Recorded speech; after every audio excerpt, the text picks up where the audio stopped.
sacred institutions. Bedroom eyes, they call them in a bygone day. Hello, and welcome to Physical Attraction, the show that explains physics, one chat-up line at a time. But for corrupting others to a life of carnal pleasures and lewd designs. A man whose erotic desires and libertine practices are used to titillate the unsuspecting, and would stoop to any depths. As part 2 of our 2-part opening episode, we're looking at the life cycles of stars. So our chat-up line is, are you in the early stages of stellar formation? Because things are about to get hot and heavy. Well, at this stage, things have already got hot and heavy. In fact, they're alarmingly dense and producing heat at a rather rapid rate. Hydrogen nuclei are flying around and hitting on each other, then uploading meet-cute stories to subatomic Snapchat. Our star, depending on how heavy it is sitting somewhere on the Hertzsprung-Russell diagram of stellar evolution in the main sequence, which is that big band across the middle. But what's actually going on in the star? Let's talk about that. The main process here is that the force of gravitational collapse, with the star's mass pulling inwards, is balanced by the energy of nuclear fusion in the core, which pushes the outer layers outwards.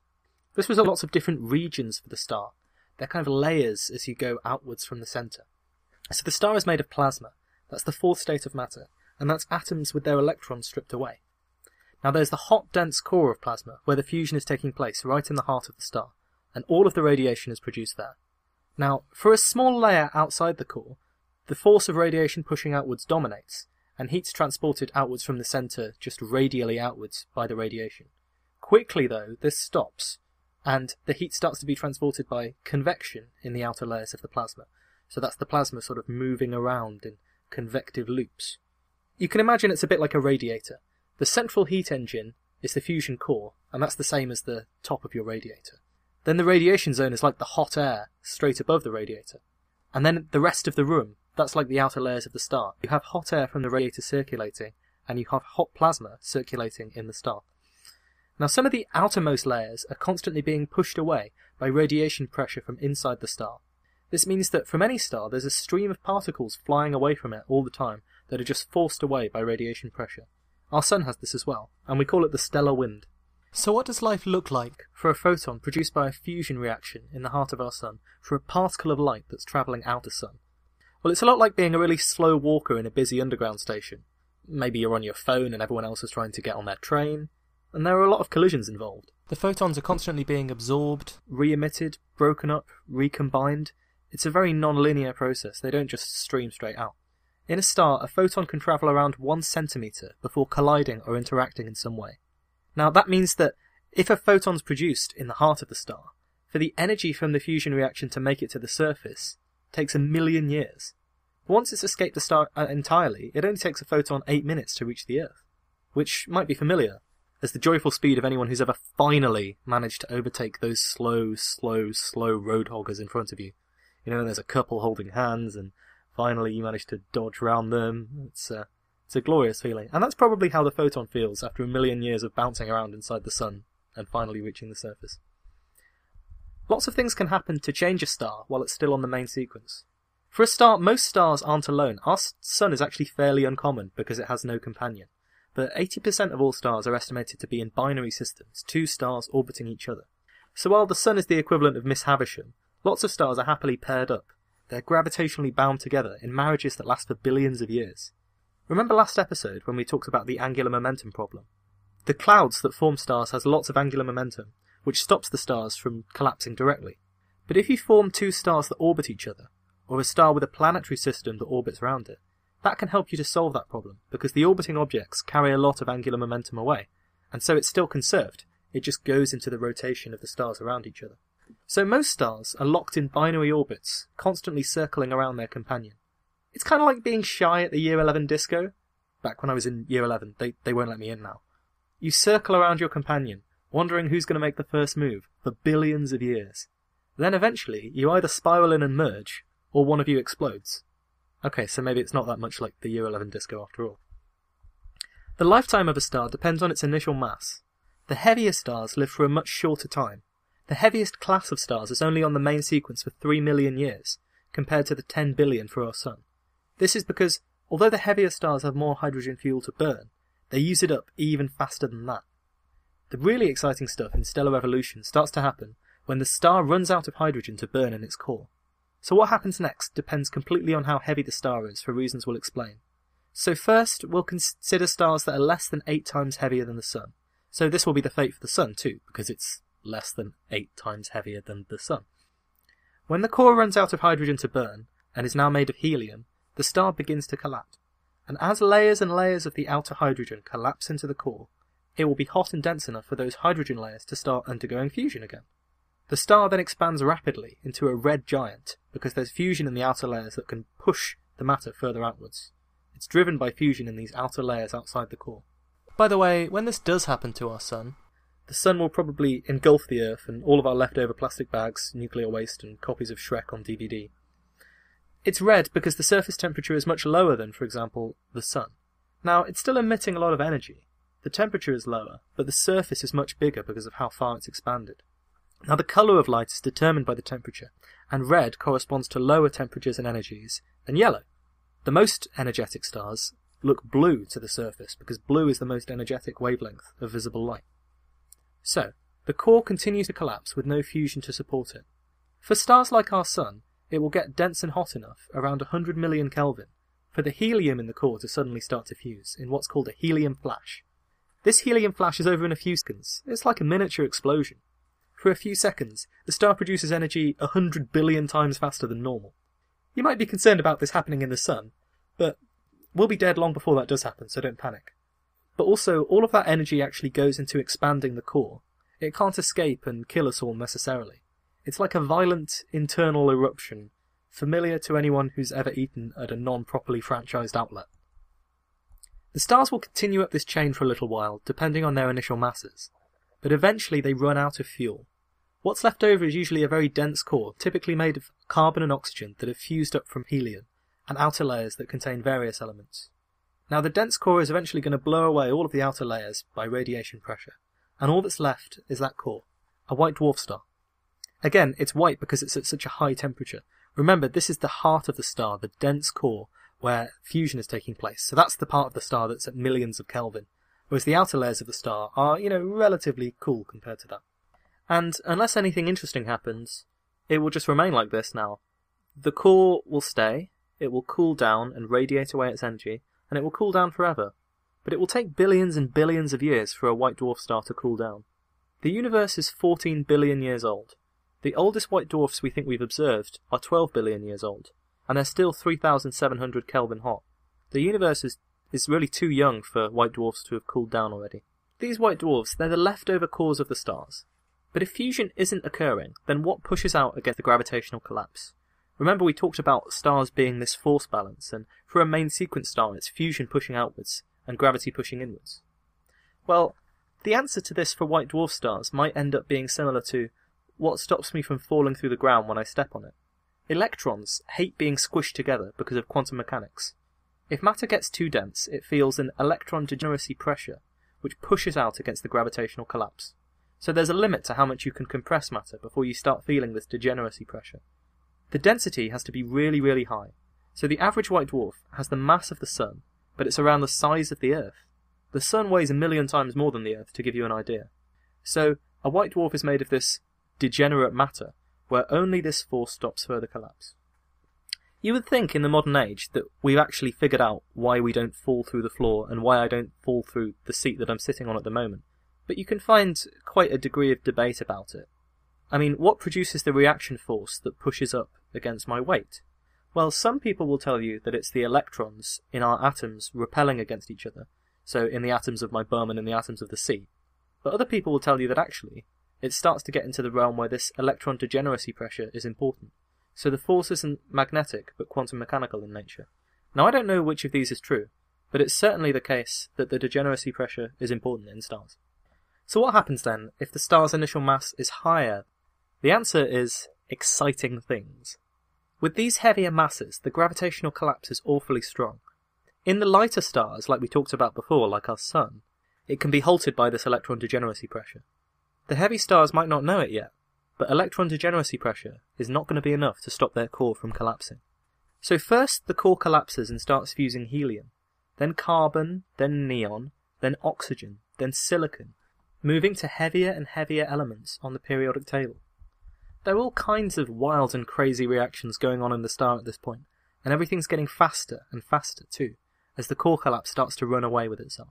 So, the hydrogen burning phase for a heavy star like this might last for hundreds of millions of years, but it will burn all of its helium in a few 100,000 years, and it will burn all of its carbon in 600 years, all of its oxygen in a couple of years, and all of its silicon in around a day. So at each phase, the new fusion of the new elements is really just enough to slow down the collapse, and the star is changing rapidly in terms of its size and shape. So the core's collapsing, and it's fusing heavier elements that are slowing down that collapse, but it's still not enough to prevent the collapse. Then the star runs out of silicon, and things really hit the fan. The issue is that once the star has fused silicon, that means that lots of its core is made of iron, and that's a problem, because while all of the lighter elements release energy when they fuse together, iron doesn't. Iron requires energy to fuse together. It's a less favourable configuration to fuse it together. So fusing iron is not going to help you. And that's bad, because it means there's now nothing, no fusion process, that can stop the core's collapse. Even electron degeneracy pressure that supports the white dwarf stars, that's not going to be enough to save the core. So what happens? The answer is it collapses, on a timescale of a few seconds, with the catastrophically infalling core reaching speeds up to a quarter of the speed of light. It collapses. Fast enough to force together all of the protons and electrons to make neutrons, it collapses. And that releases billions upon billions of high-energy neutrinos, which are the subatomic particles produced when electrons and protons combine. So when you have electron plus proton, you get a neutron and a neutrino. And the neutrinos fly outwards. They're carrying a phenomenal amount of energy that's released by this violent collapse. And through processes we don't really understand, they transfer energy to the outer layers of the star, and that explodes in a massive supernova. So let's talk about supernovae. A supernova releases 10 to the 44 joules of energy. That's a 10 with 44 zeros after it.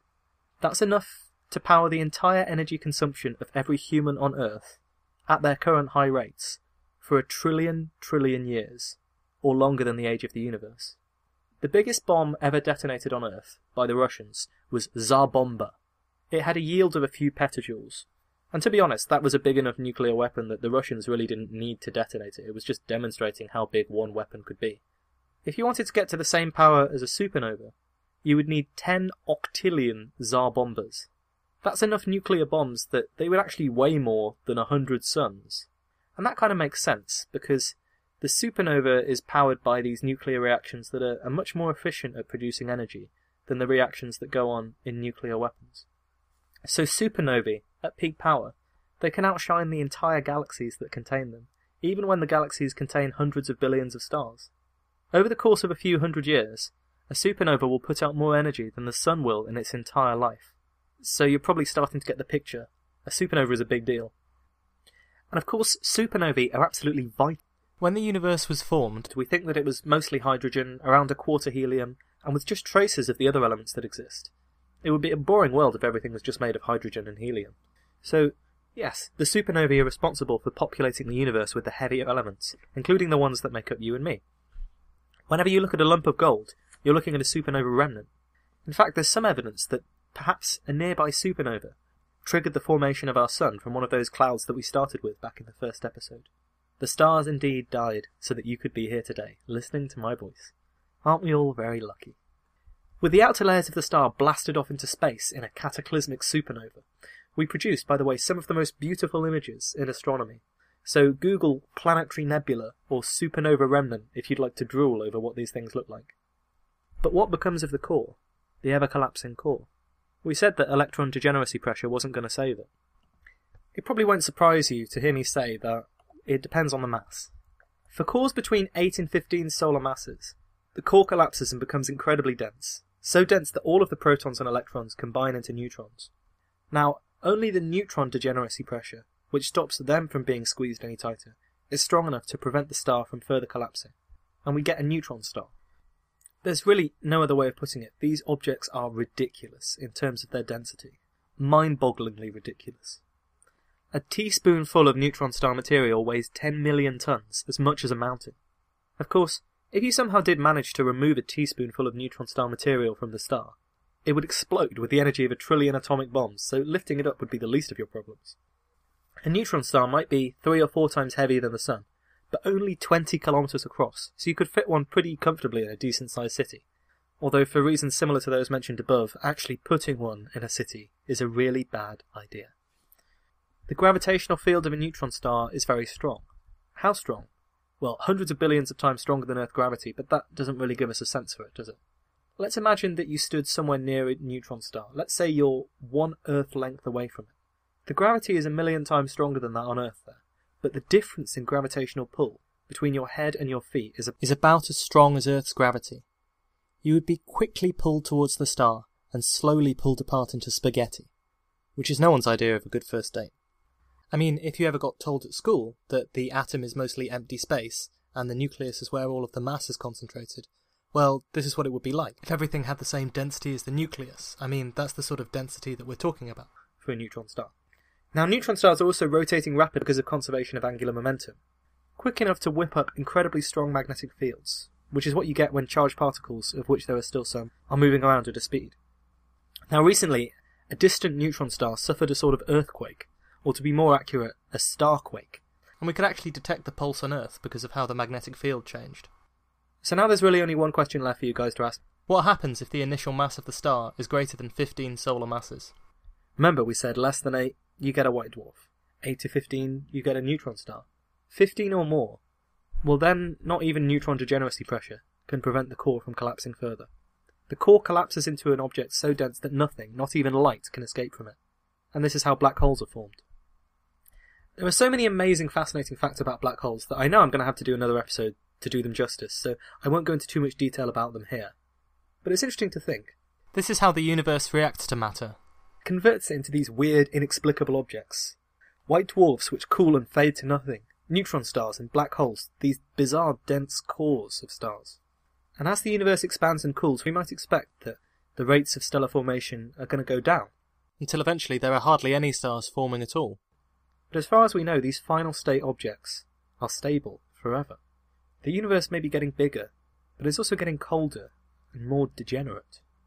Now it's amazing to think how these processes, on the ridiculous scales of stars and neutron stars and black holes, they're dictated by processes that occur on the very smallest scales between nuclei, electrons and protons. The very small links with the cataclysmically massive, and we see this all the time in physics. And that, broadly, is how stars are born, how they live, and how they die. There are plenty of fascinating, intricate little details that I left out. There are loads of weird objects that can form in all kinds of bizarre ways through different processes, and lots of caveats that I left aside. One thing I do like, though, is that quite often a binary star system can be disrupted by another interloper star coming in and basically stealing one of the stars away, or else just destroying their orbit together. So, the analogy with people, you can take it quite a long way if you want to. This picture, though, I hope is broadly accurate. And it's really pretty remarkable that we can piece it together, just by observing space, working out the laws of nuclear physics and gravity and electromagnetism on Earth, and using logic and computer simulations to smooth out the rough edges. This theory took hundreds and hundreds of geniuses to construct, and I think we're indebted to all of them for helping us see just how bizarre and how beautiful the processes that are going on in the universe around us all the time really are. Thank you for listening to this episode of Physical Attraction. We've got a lot of stuff planned for the upcoming episodes, but I'd really like to hear any feedback that you guys have about how you've enjoyed it so far and other things that you'd like to hear about. So you can contact us. Twitter is PhysicsPod. You should be able to email us to physicspod@outlook.com. Until then, talk nerdy to me. Would have regarded as a peer. Hi, folks. Want to hear something funny? I'm cursed. An abnormal sexual magnetism.